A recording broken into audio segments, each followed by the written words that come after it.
They're telling you, the taxpayer, about the San Jacinto renovation is not exactly accurate. We'll take a look at that story also. ABC-7 in the courtroom today for emotional testimony in the trial of a woman accused of killing her own husband.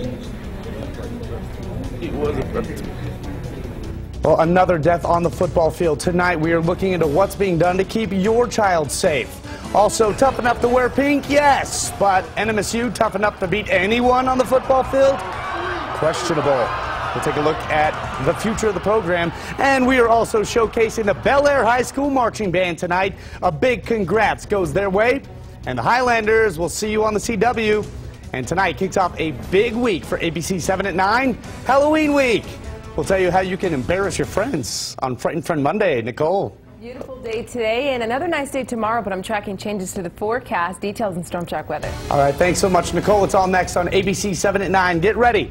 You become part of the day's news right now. Live, where news comes first. From the Mesilla Valley and Las Cruces to El Paso and the borderland. This is ABC-7 at 9 on the El Paso Las Cruces CW. Hello, everybody. Thanks so much for joining us tonight on ABC-7 at 9. I'm Bob Harp. Your top stories and a lot of what you're saying about them coming up in just a bit. First, though, Storm Tracker Nichole Gomez, you have a preview of our weather forecast. It was a nice day today, wasn't it? Very nice day today, and tonight will be just as nice. Clear skies, and tomorrow another nice day. But I've got some changes that I'm keeping a close eye on. We'll talk about those details. You can see our temperatures in the 60s in El Paso and Las Cruces. So cooling off tonight, but what's in store for the rest of your work week and your weekend? That answer coming up. All right, thanks so much for that, Nichole. We do appreciate that. Okay, you heard it last night on ABC-7 Extra. City Manager Tommy Gonzalez saying the San Jacinto Plaza is only 4 months behind schedule. San Jacinto, for example, was supposed to be completed May of 2015, and I know there's been reports that say it's over a year late, and that's not accurate.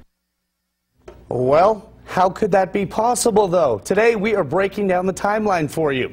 We went through our archives, and every statement city officials have given us about San Jacinto Plaza for the last couple of years.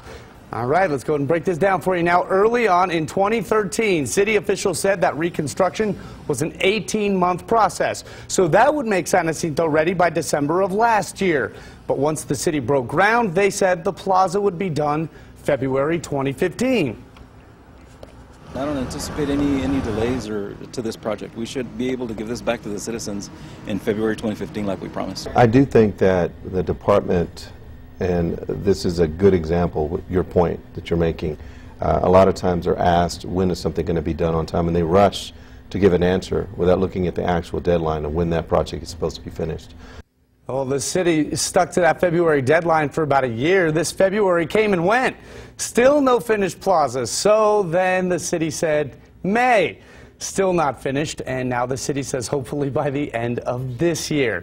Now remember, since the city announced this news last week that the celebration of lights would not be at the San Jacinto Plaza as expected, you have been sending us so many Facebook messages. Most of you, though, not happy with the city and the constant delays of the project. So that means the 80th annual celebration of lights will be at Cleveland Square, also downtown, for the 3rd straight year. Check out what everybody's saying about it on the KVIA.com Facebook page right now. Again, the majority not happy about it. In other news tonight, tearful testimony today in the trial of a woman accused of strangling her own husband with an apron. Maria Acevedo sat with her eyes lowered as she listened to witnesses through an interpreter. Her daughter-in-law, Valerie Robal, described how she found her father-in-law sitting on the couch dead. She also described the couple's fights and said she'd seen Maria Acevedo with a black eye. She said, quote, she loved that man so much no matter what he did. In our age, no one would stay in that kind of relationship, but she did. The trial continues tomorrow. We also have an ABC-7 traffic alert to let you know about. This is in central El Paso, and for the next 4 nights, I-10 East will be closed from Piedras to Copia starting at 9 o'clock at night. So a few minutes ago, TxDOT got that closure underway, and that means that you will have to exit I-10 East at Piedras. TxDOT plans to reopen the freeway by 6 o'clock in the morning. Again, this is every night this week through Thursday.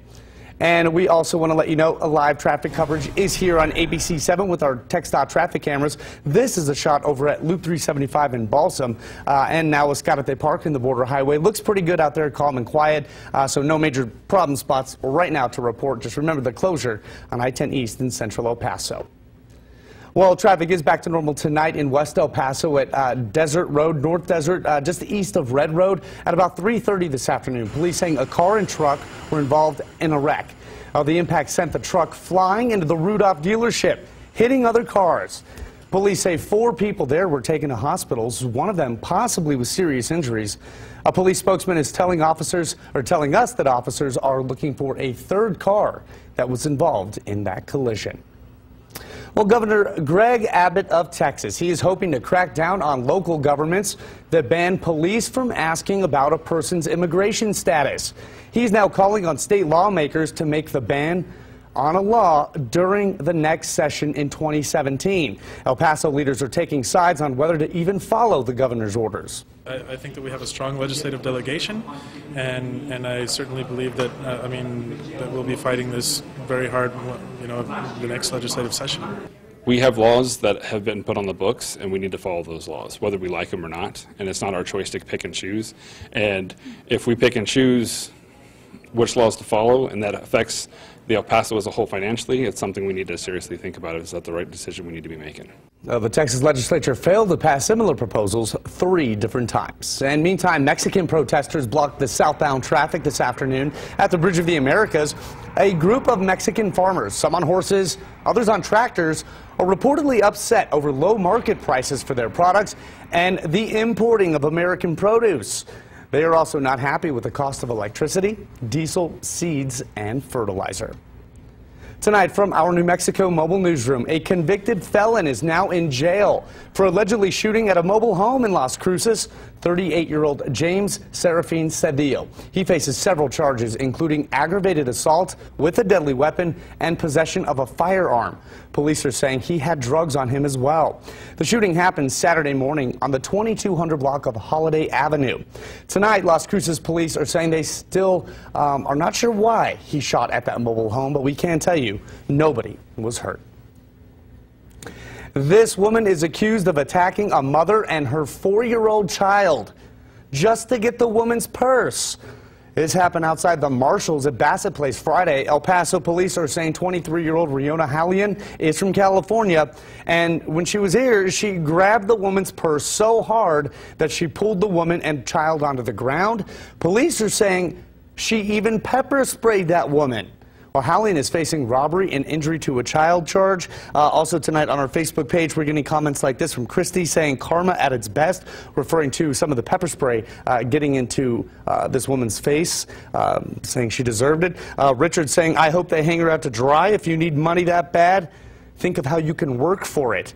And finally tonight, also from Richard saying, I hope that she gets justice and it's served. All right, folks, what do you think about that story coming up? In the meantime, Nicole, what are you tracking outside? Clear skies. It's so nice out there. It's gorgeous, isn't it? It is. Our high today at the El Paso International Airport, 76 degrees. So our temperature pretty much where they should be around this time of year. Usually we're at 75 degrees. This morning we were in the 50s and our average low is around 48 degrees. So this nice weather is going to stick around through tomorrow, but it's a little chilly out there right now. Las Cruces here in the 60s, El Paso mid-60s, 53, Guadalupe Pass, Ruidoso currently sitting at 48 degrees. So much cooler along the area mountains. We have a few clouds tracking into our region, but not expecting any rain in the forecast tonight or through tomorrow. It's actually going to be another nice day. Now for tomorrow, temperatures are going to be warmer than they were today.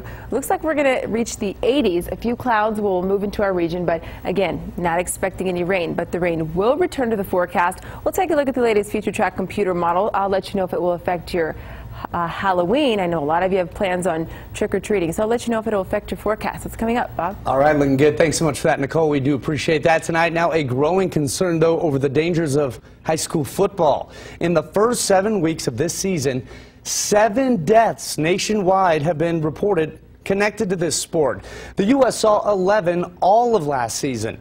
The latest tragedy, a 17-year-old Andre Smith from Chicago. The American Academy of Pediatrics now releasing new recommendations on how to keep kids safe on the field. Most importantly, zero tolerance for illegal and dangerous hits. We need to stop any of the head-to-head hits, and we need to make sure that kids are being taught on proper tackling technique. Well, also suggested expanding non-tackling leagues so kids can choose to participate without injury risks. And athletic trainers should be on the sidelines at all times, including during practice. So is that all happening here in El Paso? Are local kids being taught the right way to play? That is what ABC-7 is looking into tonight. We learned in order to play youth football here in El Paso, all Parks and Rec coaches and parents must attend a class to learn the right way to tackle. And in high school, football officials stress the heads-up rules. They will even issue penalties and eject players if needed. Scott McFarland's stepson, Aaron Portillo, is a senior wide receiver at Eastwood, and he got a concussion. McFarland says it's all about talking openly with your child as well. We do have that good communication where he will tell me if it doesn't feel right, something doesn't feel right. I'll be the first one to go tell the coaches no, he can't play. And Kathy Lightbourne is mother of Cathedral quarterback Chris Lightbourne. She wouldn't let him play tackle football until he got to high school, but that still did not keep him from getting a concussion in his first game. And then his doctor said this. Another one, you're out. If you continue to play, then you'll have to find a new physician. Him being fit and hopefully the referees taking every precaution to protect him and the other players gives me peace of mind. Well, district officials are saying while coaches may not always attend the official meetings, the UIL does require them to go through concussion management and protocol.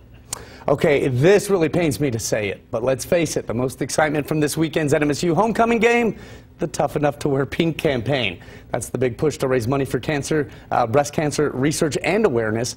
We had some pictures on social media, like Kyle Ivey posted one on the school's Facebook page, and it pretty much showed a big pink crowd out there. Again, the most excitement from the game. And then how about this one from Everything Las Cruces? And this picture was shared on that organization's Facebook page, showing Pistol Pete all decked out in pink as well. And you know the other guy, Pink Panther, right? The story developing from our New Mexico mobile newsroom.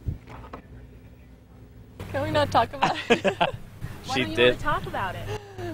We lost pretty bad. I think they need a whole new defense and a whole new team, honestly. Oh, that's the talk around the NMSU campus today. The Aggies had a chance to get their first win since September 2014 while hosting Troy on Saturday, but sadly the Ags were crushed 52-7, giving NMSU its, wait for it, 17th straight loss. The worst losing streak in the country. NMSU's athletic director still, though, standing behind Coach Martin. Well, I was upset, not happy, embarrassed. I mean, you got to take the emotion out of it and look at the situation critically, and, that's what I'm trying to do. All right, well, Mocha is saying, though, the rest of his staff and Martin will be evaluated at the end of the year. We reached out to Martin, by the way, but he was unavailable for comment. As an Aggie myself, I just have to say, ouch, it is brutal to watch some of those games. Hopefully, better days are ahead. Okay, so marching band also goes along with high school football. So we asked all the band members taking part in a weekend competition, send us your pictures. And you said yes, yes, and all the yes. This is the Highlanders from Bel Air. They won the competition. We have so much more to show you from that winning band, which now advances to a competition in San Antonio. And Nichole, you were working on such a beautiful forecast. I know everybody, like the marching band members, who have to brave the cold and practice in competition, they're enjoying this warmer weather. Oh, I'm sure. And the good news is the next few days we'll see warmer weather, but the cool down is on the way and the rain also returns. Those details coming up. All right, this is ABC-7 at 9, and these are people being freaked out during the holiday. We want to see your friends scared all this week. If you're going to any haunted house or anywhere and you catch your friends bugging out on camera, we want to see it. Maybe you want to embarrass them. I don't know. Hey, show us. It's the CW. It's what we do. This is ABC 7 at 9 on the CW. You don't just watch the news. You are the news. We'll be right back.